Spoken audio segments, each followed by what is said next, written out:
take a snapshot, and it's easier and more secure than typing up the actual string of letters. So what you see, the string of letters and numbers at the bottom, those are the actual keys.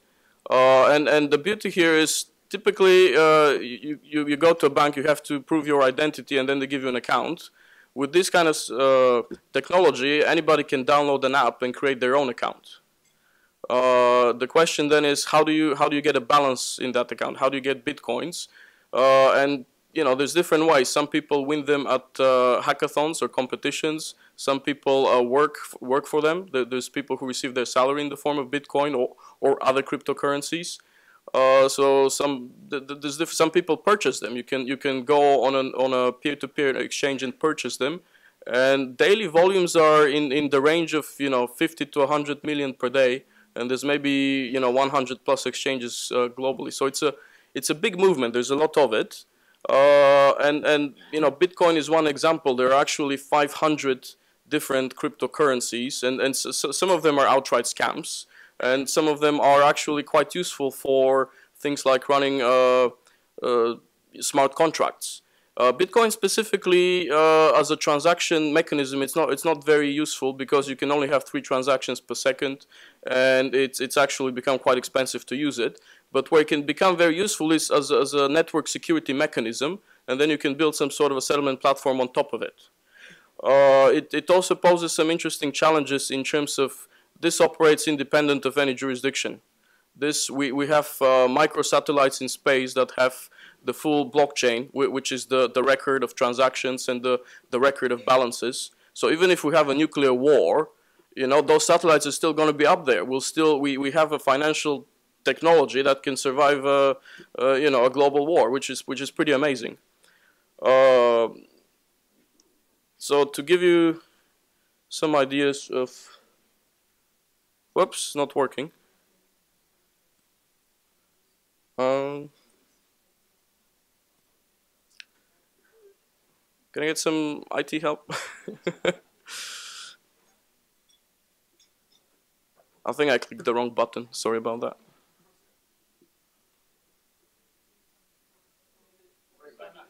Oh, there we go.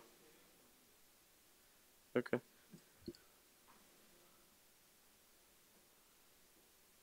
By the way, this presentation is on Google Docs if any of you are interested to, familiarize yourself. Normally when I'm presenting this, I have about 4 hours.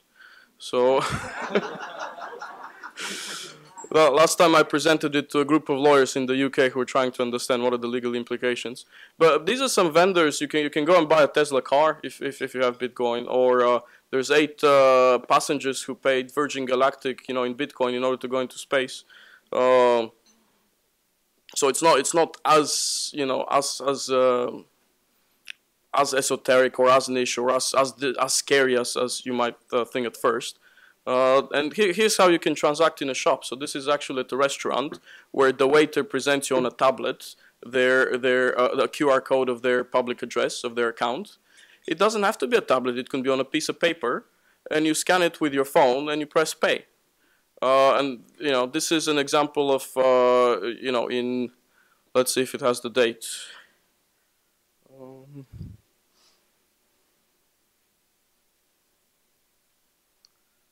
So I don't see the date, but I believe it was in 2014. I used Bitcoin to purchase some computers from Sweden. You can see $20,000 worth.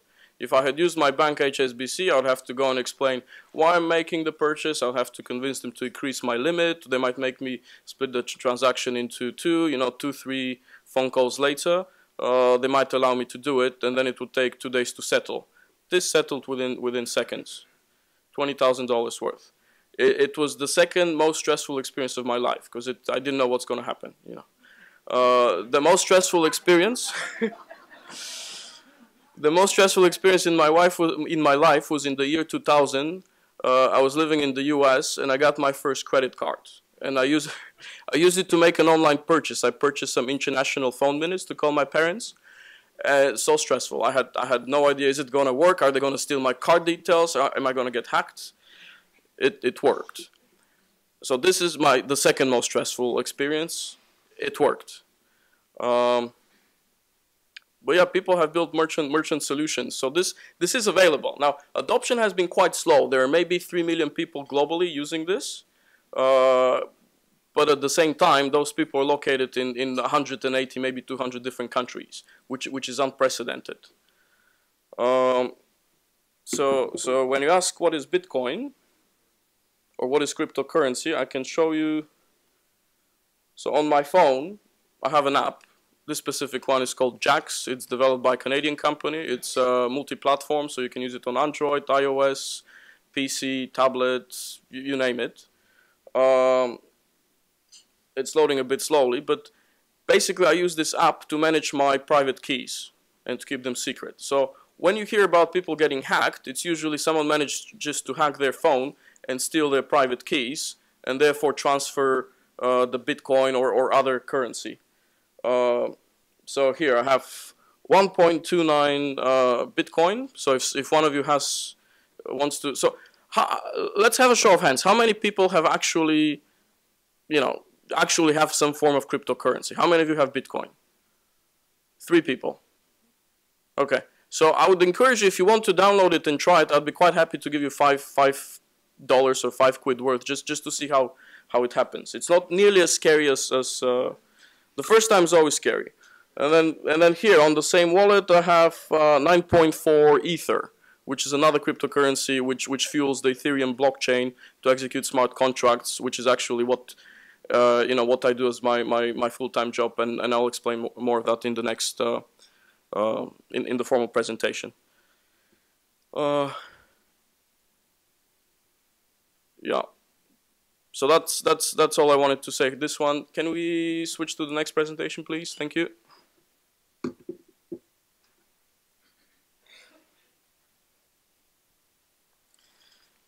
Okay, so this is the session on regulatory sandboxes and digital IDs.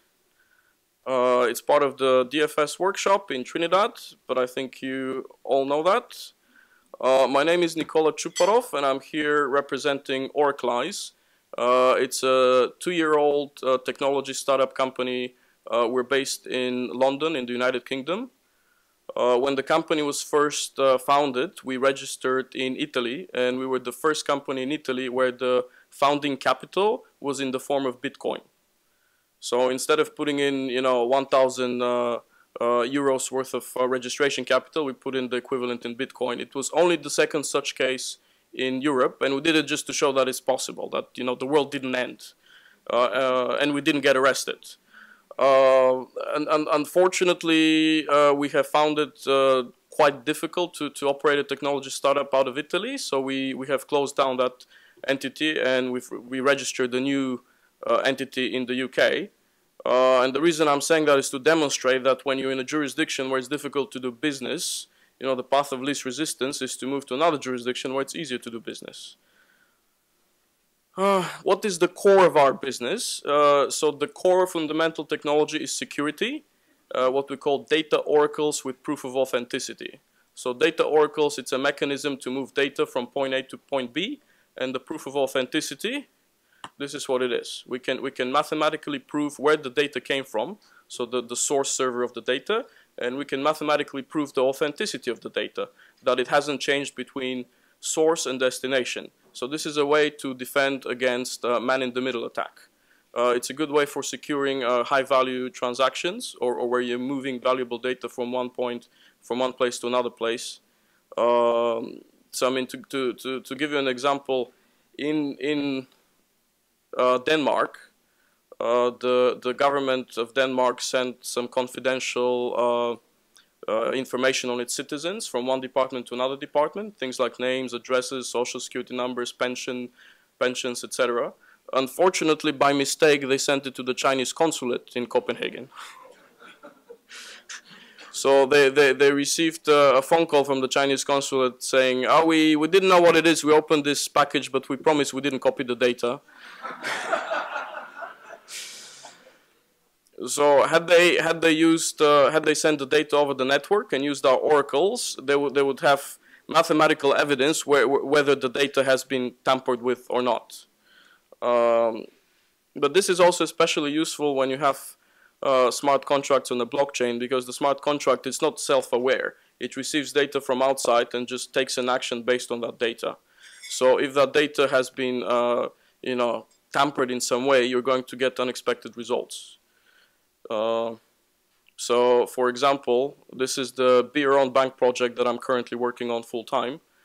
In the middle, you have this friendly robot. This is basically a smart contract. But a smart contract is, it's not a contract, and it's not very smart. It's just a business logic encapsulated as a computer program, and it lives on the blockchain. This is our representation of the blockchain here. And then you have a person interacting with this robot or smart contract by first presenting their EID, so some form of electronic ID.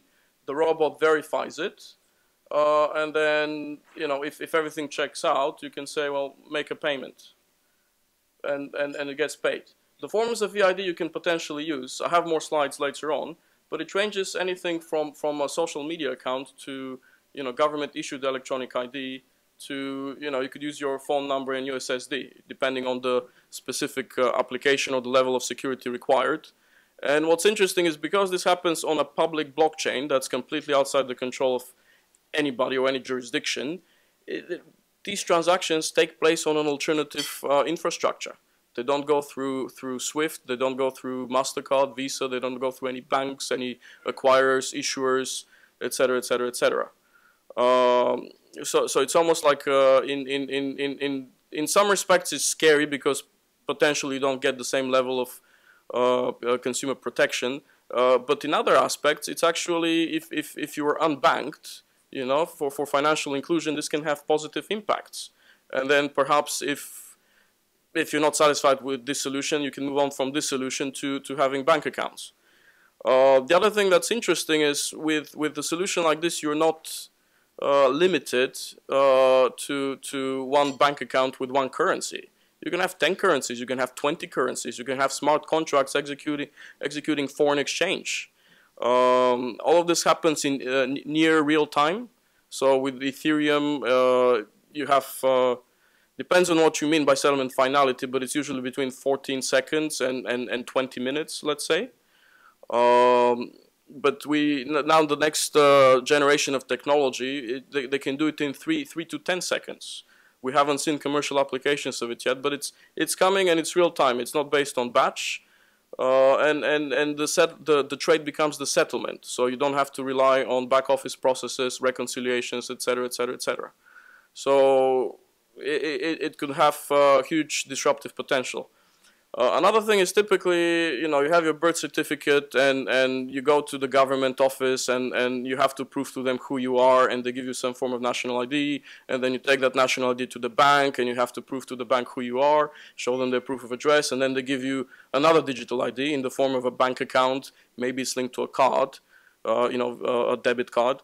With a solution like this, once you have the government ID, you use that government ID directly to transact. You don't need to go prove to another person, to a bank, or who you are. You can just go ahead and transact. So that compliance cost, you know, which is what's keeping you know, banks from innovating or from having a wider reach, all of a sudden you've eliminated it. So anyways, that's what we think. Let's see how it goes. We're going to be running a pilot in the UK later this year. And if successful, we'll try to roll it out to more countries. So why do we want to do this? Well, we want to make a business. We want to make a profit. That's, you know, goes without saying. You know, we're not doing it out of, you know, for charitable reasons. But also from an economist perspective, innovation means increases in you know, productivity growth. It means GDP growth. If you don't innovate, your economy doesn't grow. If your economy doesn't grow, you know, people are not happy. You know, their incomes are not growing. They're not able to build bigger houses. You're not so. Innovation is, you know, in modern economies, it's a necessary resource. You know, you can't go without it. So to me, the question is, I mean, yesterday some people were asking why are we not innovating. To me, that's the wrong question. It's you have to innovate. The question is, how do we do it in a way that makes sense given the local context? It's not a question of whether to innovate or not to innovate, because if you don't innovate, you get left behind. Simple as that. So how do we do this in the real world? Somebody came up with this other innovation called the regulatory sandbox.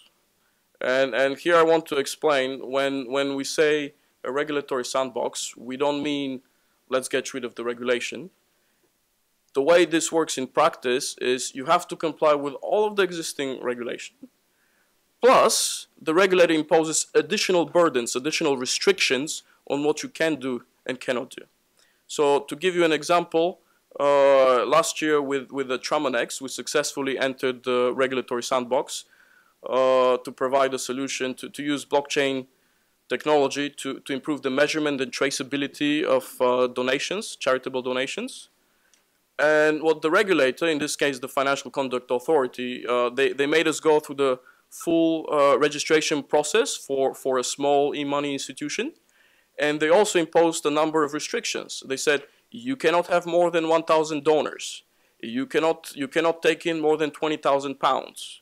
You cannot do this, you cannot do that. So when we talk about regulatory sandbox, the idea is it's a means for the regulator to engage with companies and solutions that would otherwise go unregulated, or that would otherwise go run in some, jurisdictions where it's easy to set up business.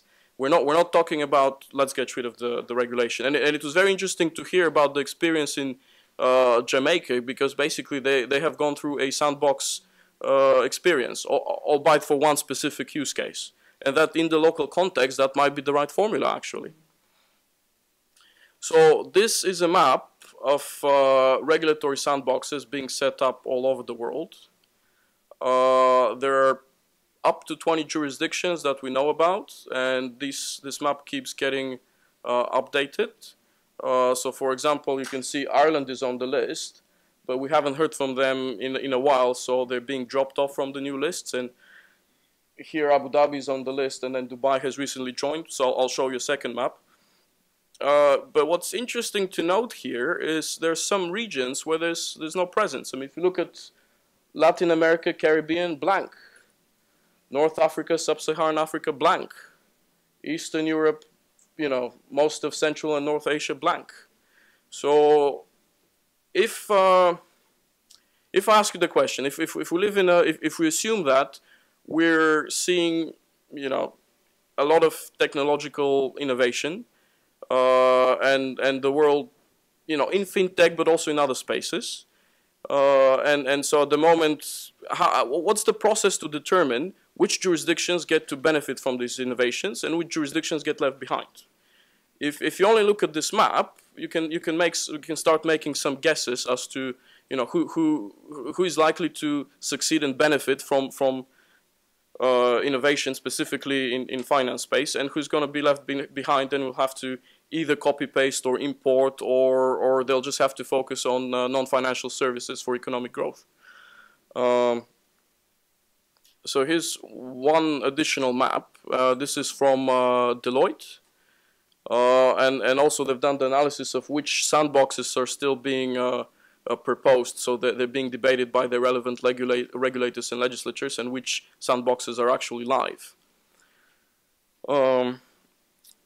So I've been making this prediction for a few months now that there's a global war on talent. Various jurisdictions are trying to attract innovative companies to their shores, so that the best minds. And Silicon Valley has a lead in certain areas. Other countries have leads in other areas. When it comes to healthcare, when it comes to other. So it's not everyone takes all. It's various jurisdictions are specializing on various things. And here an interesting one is Russia, where Russia's initial reaction 4 years ago was to ban Bitcoin. They said this is illegal, it's immoral, you use Bitcoin, you go to jail. And then they started looking at the technology and realized that, hold on for a second, this is not subversive to the state, this is innovation, we can actually use this to benefit. So they've gone from a complete denier of, you touch Bitcoin, you go to jail, to where now they they're proposing a sandbox to experiment with this technology, see how it goes. And we've seen this again and again. We've seen a similar story with India. We've seen a similar story with Thailand. And that realization comes when you realize that Bitcoin is not just this one thing, that there's actually 500 different variations of the technology, and that you can use other things. You can still do KYC, you can still do risk monitoring, you can still do everything that you need to be doing in order to have a stable financial system. Here what I can tell you, my experience is from the UK Financial Conduct Authority, the Sandbox there. But then I received phone calls. The one that's not mentioned here is Gibraltar, for example, right there. They called us and said, okay, what's the FCA doing? How do we do it better? And they've decided to try, if you join their sandbox, they'll try to help you get all of the banking accounts and banking relationships that you need, because that's the biggest pain point. We had a call with Abu Dhabi, right here. They say, come to Abu Dhabi, we'll give you free Class A office space. So I'm still waiting for someone to come up and say, come to us. If you pass our rigorous selection process, we'll give you capital. Hint, hint.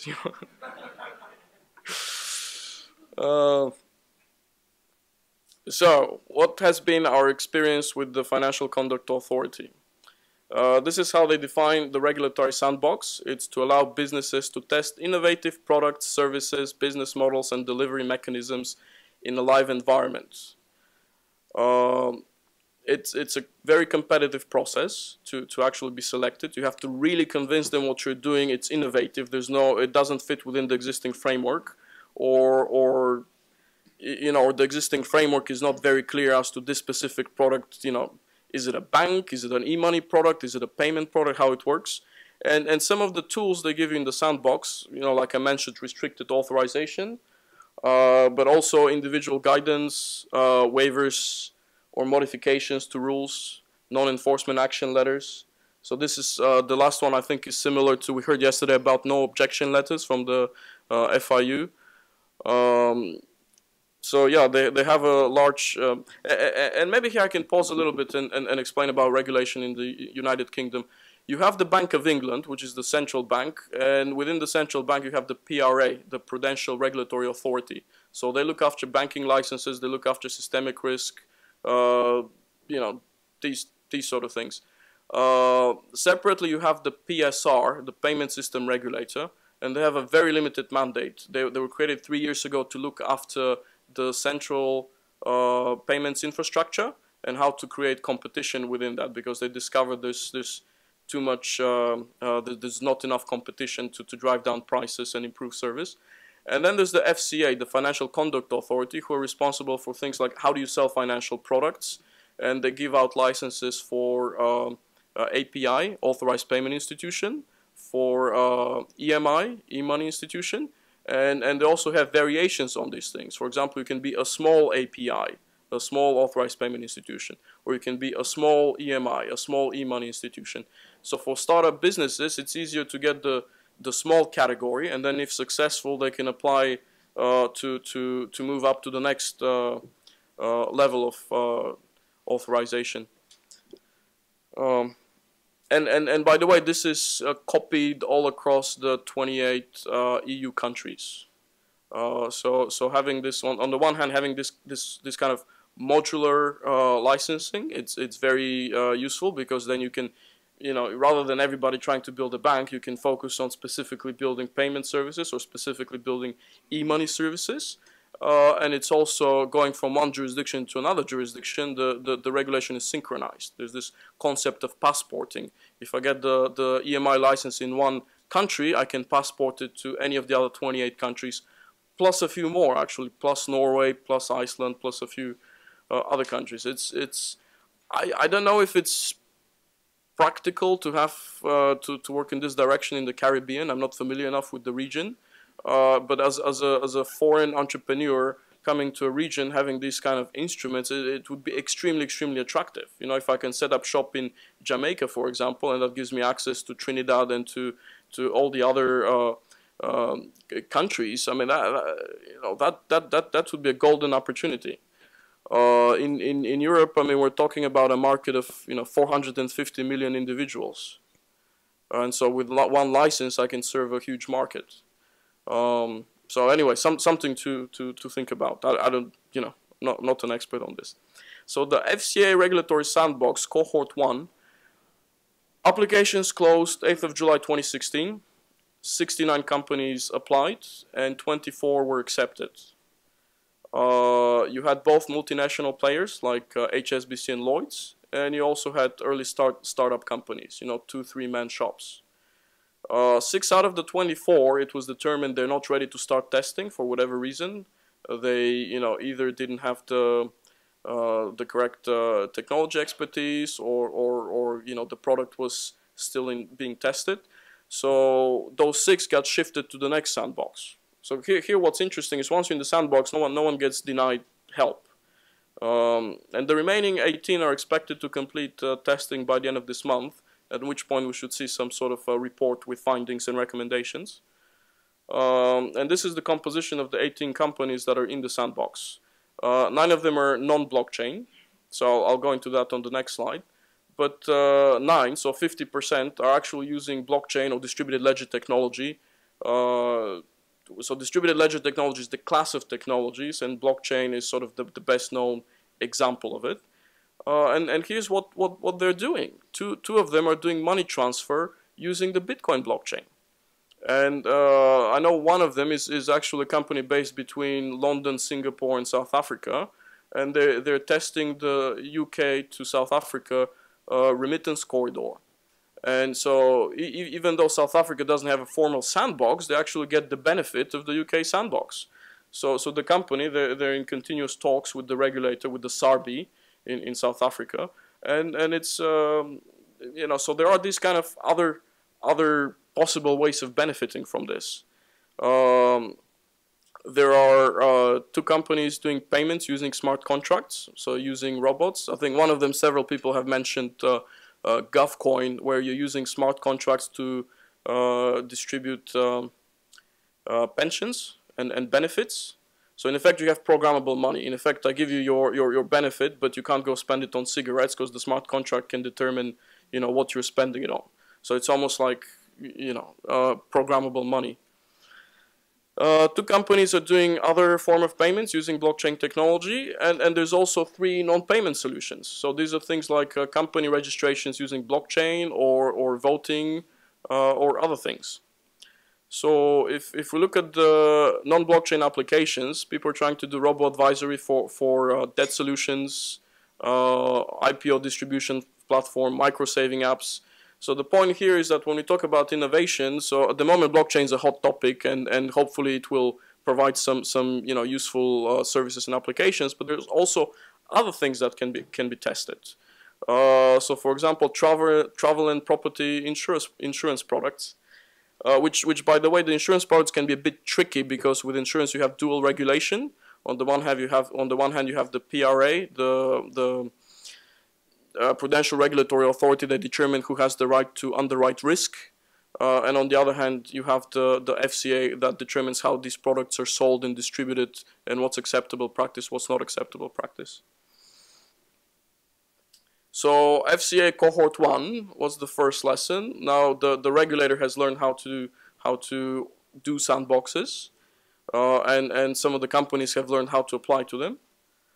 And the second lesson, which hasn't quite come out yet, but is based on what we've seen and the restrictions that have been imposed, do we lift some of those restrictions? Are there certain areas where we need new regulation catering to this? You know, so for example, with putting money directly onto the blockchain in the form of a token, you know, is the e-money directive sufficient, or do you need a new directive? What about some of the other things that are not being tested? There are banks and clearinghouses testing how do we tokenize securities, how do we tokenize bonds, how do we tokenize property deeds, how do we tokenize derivatives, meaning you have a token on the blockchain representing these assets, and the beauty of it being once you exchange the tokens, you have real-time, nearly instantaneous settlement. I mean, it's very, very powerful stuff. And also you have lawyers looking at, well, what are the legal implications of this? Is this even possible from a you know, property rights perspective? So the consultation on this has started, and the current indication, to my surprise, is that no new regulation is needed. The existing regulation is sufficient to meet the regulators' mandates of financial stability and market competition, and et cetera, et cetera, et cetera. So I mean, we'll see when the full findings come out, but this is the current indication. So the FCA regulatory sandbox cohort 2 applications closed January 19.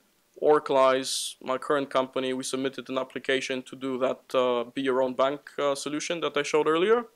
They received 77 applications, so there's been an uptick in the applications, and they have accepted 31 companies, meaning 31 companies convinced them that, we want to do these products, they're very innovative, they don't fit neatly in the framework, please work with us. Now, something to keep in mind is the UK is 60+ million people, so it's a huge market. So trying to do this at a smaller jurisdiction, maybe you're not going to get as many applications. And they were going to make an announcement of the companies that have been accepted this mid-May. But because of this snap election that was called in the last 2 weeks, now they're saying we have to delay the announcement until after the election to avoid being seen as influencing things in one way or another. And lessons from cohort 2 are already coming in. One feedback we have received is that the application process was more rigorous than cohort 1. So a lot of the questions, the application process works, you fill out a form, you send it in, they call you 2 months later, they ask you to complete more forms, they start asking you about risk frameworks and consumer disclosures and these sort of things. Now they're asking for all those things up front. They don't want to make their decision and wait for a few weeks and then start asking. Now they start asking up front. So the solution, we don't quite understand what it is, but what are the risks? Give us the top 10 risks. Are you going to have a control group? So they're trying to be more scientific and more rigorous about it. And the second feedback we received is that the quality of applications is actually higher than cohort 1, because many people were afraid in the first cohort you'll get all of the innovative idea and there'll be nothing left for the next sandbox. And it turns out there is still plenty of ideas out there and people wanting to test them. And FCA regulatory sandbox cohort 3. They have announced that applications in June will open and will be closed in July. So I suspect if there are some entrepreneurs around the world who are not able to test their ideas in their local jurisdiction, they might opt out for this. So moving on to digital IDs.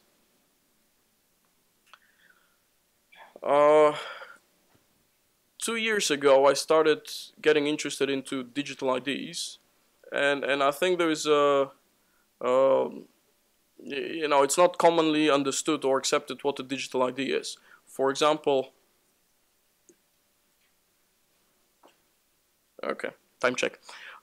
For example, if you have a WhatsApp account, you have your phone number. But with WhatsApp, that phone number becomes your digital ID. It becomes a digital identifier by which anybody in the world who has WhatsApp can identify you. Similarly, there are certain forms, if you have a Twitter account or a Facebook account, your profile there, that's a form of digital ID. It's not a very strong one because it's easy to fake, but it is a type of digital ID. But what about government-issued digital ID? We have started seeing examples of this all around the world where the ID card that the government issues has some digital properties that can be used in a digital context. So let's have a look at some examples. And this is my favorite. This is and sorry, things are not displaying as they should be. But this is the Estonian e-residency card. It qualifies, when you use this to digitally sign a document, it qualifies as legally binding under EU law and under US law. That's pretty powerful. Anybody in the world can apply for one of these. Doesn't matter if you're from Trinidad or from whatever country. I applied, and last week I received an email from the Estonian police that I have been approved. So you have a Bulgarian living in the UK, has an Estonian e-residency document. We like this one because of its global nature, and we also like it in terms of security. It has one of the best security features out there. What's also interesting is, in terms of digital ID, typically you have a username and a password and maybe an authentication device that you use to log into a bank account.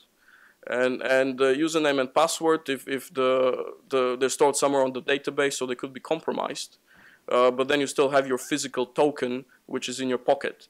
And we're very good at physical security. We've been, you know, as individuals, as societies, we've been doing physical security for thousands of years. So, you know, when the money is in my pocket, I know it's in my pocket.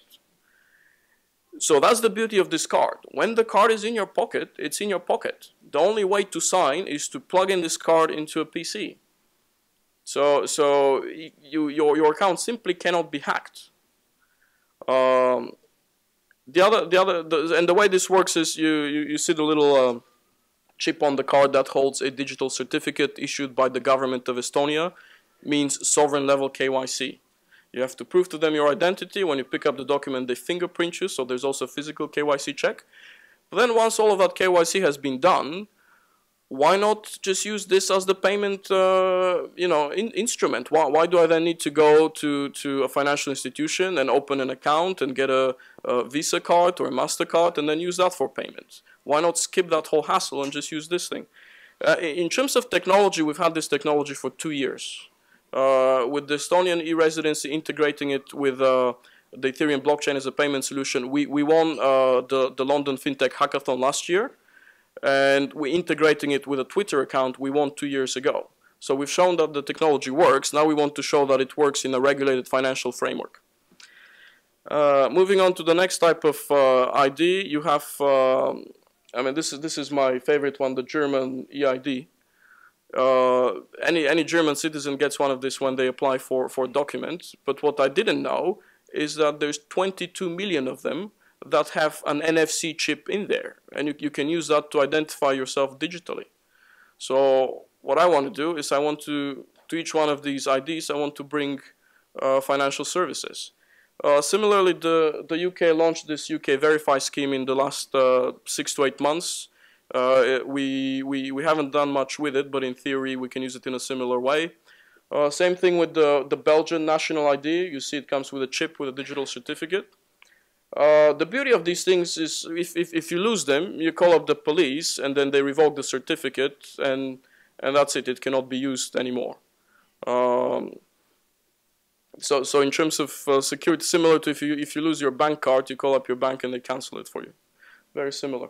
And then Singapore has this Singapore personal access. Again, it's a digital ID, and I was at a conference 2 weeks ago where someone from the MAS, the Monetary Authority of Singapore, said that they're rolling out a national payment scheme using the national ID. So this is, you know, government-sponsored transactional services using your national ID.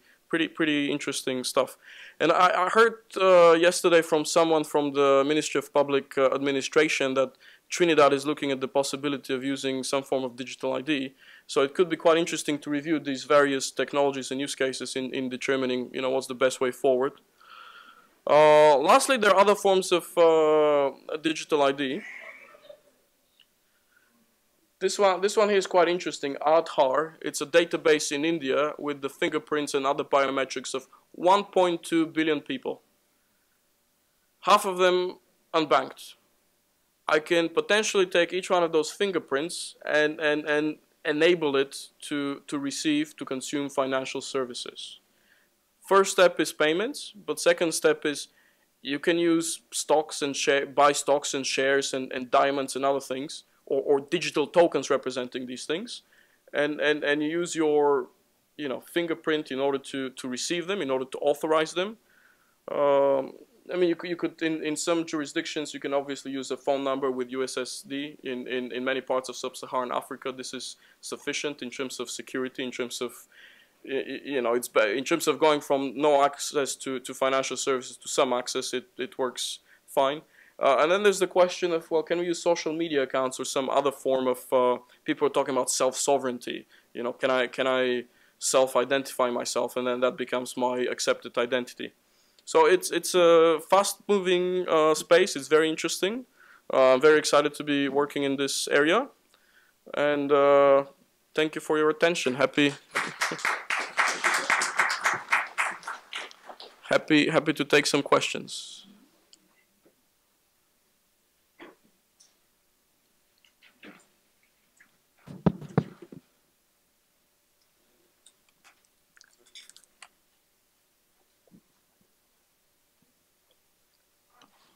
Good morning. Yes, a very good presentation. One of the things I was wondering as I was listening to you, I was thinking that the Bitcoin network was designed to cut out the middleman, but this regulatory sandbox seems to be bringing back the middleman. So just make a comment on this. And the second point is that I want to make is that sorry.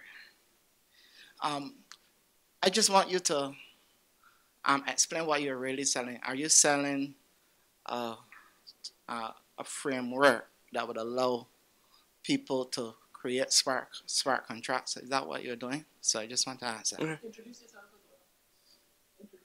as well. Oh, I'm Dr. Goodrich from the University of West Indies. Okay. Thank you for that question. So on the first point about cutting out the middleman, so with distributed ledger technology, what's distributed is the record keeping, right? So what that means is I don't need a dedicated IT department at a financial institution telling me what's the current state of everybody's balances. So in that sense, there is some cutting out of middlemen. At the same time, when I present Bitcoin and other cryptocurrencies, you know, Litecoin, Feathercoin, Peercoin, Factom, there's Darkcoin, Dash, Monero, there's hundreds of them. When speaking to say an uninformed audience, so people from various fields who don't know anything about finance, the first question is, which government is backing this? Who is backing this? What determines the value of my Bitcoin? Why does it go up 20% one day and down 20% one day? So this to me speaks volumes that you know, cryptocurrencies are not a mass market application. So my objective is, and in terms of what we're doing commercially, is okay, if people understand national currencies and want national currencies, how do we take some of the benefits of this technology in order to deliver what people need? And it's if you look at a spectrum where on one side it's, you know, 100% centralized, and on the other end of the spectrum you have something like you know, Bitcoin, we're not quite that extreme. We're more towards the middle. You know, how do we do this in a regulated manner with consumer protection, with you know, safeguards in place? In terms of the commercial model, so in the UK, I'm building basically the financial institution of the future. I would love to take this model to India, to Germany, to other places. But what does that mean? Does that mean I want to build a global bank? Does that mean I want to build a bank in each one of those jurisdictions? Does that mean I want to, you know, demonstrate the model in the UK and then help other people set up based on their local context? I mean, this is an open discussion, and it's going to be on a case-by-case basis. You know, with India, we don't have the level of expertise, so I would rather have a local partner. We also don't have the scale, I mean, to build financial solutions for 500 million people. I mean, I can't do it on my own. So in the Caribbean, I'd very much like to meet entrepreneurs who want to, you know, use our technology to set up local solutions. And based on those conversations, it might be the case that we need a local presence, or it might be the case that it can be serviced out of London, for example. So I mean, I'm quite open to those discussions. Yeah. Yes, sir. Interesting, you characterize Bitcoin as sort of distributed record keeping that cuts out the middleman, and then you refer to the IT person. But I mean, the essence of the banking system is a middleman, right? Financial intermediation that's the essence of it. So should we look at Bitcoin as disintermediating the intermediaries and cutting out the traditional financial intermediary and going to a more peer-to-peer type of arrangement for financial services? Yes, but again, the problem with so peer-to-peer, and we have many examples of peer-to-peer markets that work, and you don't have to use you can use PayPal in a peer-to-peer environment, but I mean we heard yesterday about what's the cost of using PayPal in Trinidad, for example. So one benefit of Bitcoin in this context might be to lower down cost or to improve access to payment services, but you still have the issue of the volatility. It's an uncontrolled currency out there with a cryptocurrency with a uncertain regulatory status. The technology is quite well proven. It's been out there in the wild for 8 years and no one's managed to break it. But again, is that the answer? Is that the future? Having this kind of a peer-to-peer cryptographic coin? I'm not convinced. Again, because people understand Jamaican dollar, Trinidad dollar, US dollar, but people don't understand Bitcoin. It's not a mass market product. I don't believe. And Bitcoin itself, I believe its use in the future will be as a network security layer, and then you can build applications on top of it. That one such application could be I don't know, a cryptographic token sponsored by, Trinidadian dollar sponsored by a private institution, if that's allowed within the law. I don't know. To give you an example, last week I launched my own token on top of Ethereum. So I have a cryptographic token on top of the Ethereum blockchain. I created 1 million tokens and I sent it to a few people. And this was just to demonstrate to a few lawyers at the Bank of England, what I can do with a few clicks and half an hour. If people have done studies of who's actually using these things, and what they always find out, it's 90% men, 10% women, and it's mostly people under the age of 35 who are very technology literate and they've grown up with the internet and these technologies. So for them it's very easy to get. Sometimes, but for how do we then bring the benefits of this technology to all the other generations? So how do we get more gender diversity? How do we make sure that this is not a men-only club? And I think the answer is not Bitcoin and cryptocurrencies. I think the answer is more mainstream, regulated, using that technology, using the benefits of that technology, such as speed, security, real time, etc. Yes, sir. Hi, Randall De Freitas. I have two questions. One relates to the trust. In the first Bitcoin, for Bitcoin in particular, given that it was not backed by any state, how was the trust created in that, or for use as a currency, in Bitcoin for use as a currency, given that it wasn't backed by any state? Second, in terms of strategies, what are the intentions of either startups or governments for use of these digital financial services, these sandboxes? What comes out of it? Are there any defined or implicit strategies for actual usage in markets across the globe? Yeah, so the first point about the trust, as a digital global currency, Bitcoin and Litecoin and other coins have some very interesting characteristics where no goods and services are actually priced in Bitcoin, but you can exchange Bitcoin for just about any other national currency on the planet. And the price is changing 24/7, 365 days a year. And you can cash in and cash out quite quickly in almost any jurisdiction. There are a few exceptions where there's still, either the exchanges are being shut down or in China at the moment, the central bank has said that the level of KYC being done by the exchanges is not sufficient. So they have temporarily withheld withdrawals of fiat currency until those objectives are met. So I mean, it depends on. In terms of trust as a medium of exchange, I mean, we can, you and I can agree. Well, why don't you work for me for 2 days and I'll pay you in seashells, right? Or we can agree. Why don't you work for me for 2 days? I'll sell you in Bitcoin. So I'll pay you in Bitcoin. So the willingness of people to actually accept Bitcoin as something valuable, it makes it a useful instrument. It gives it economic value. It gives it utility.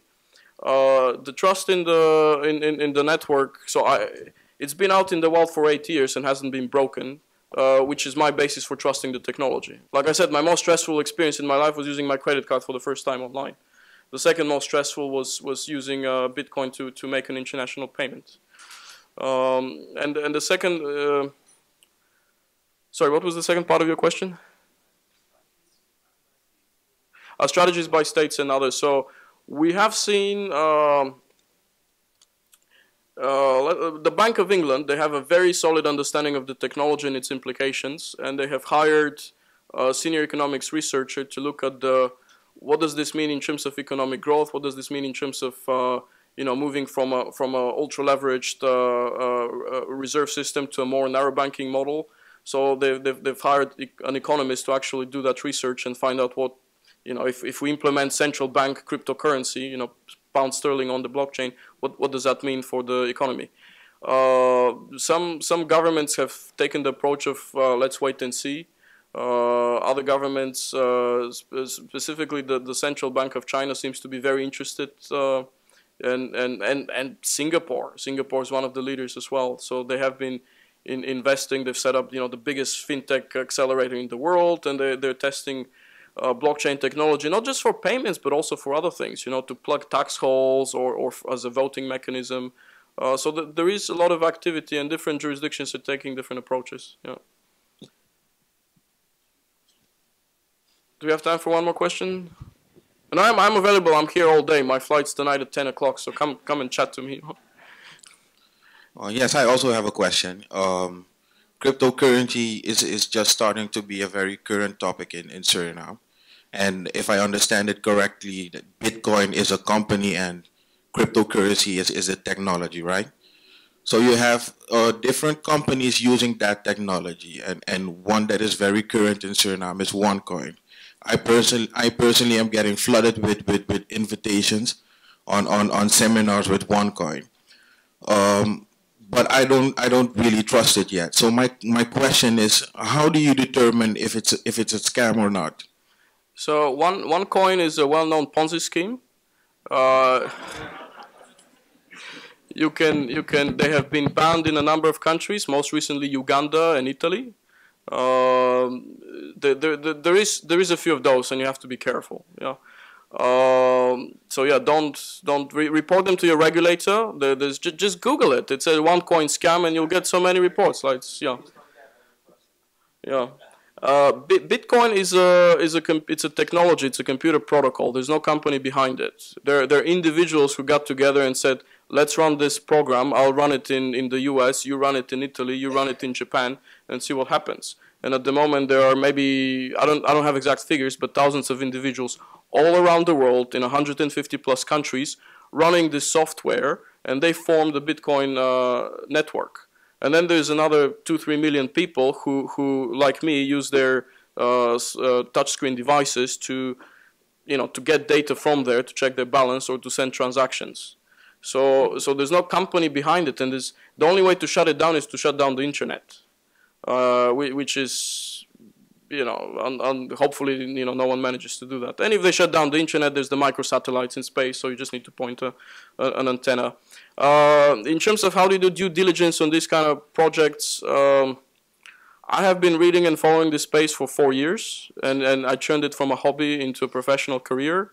So what I do is I just do a lot of reading, and things that look too good to be true, things that use aggressive marketing, things that where you read it and it gives you a good feeling, but you don't actually know what happens, what it does, I would avoid it. But yeah, OneCoin definitely, call up the regulator in Suriname and ask him to shut it down. Thank you very much. Like I said, I'm available to take more questions later on, and I pass it on to our next speaker. Thank you.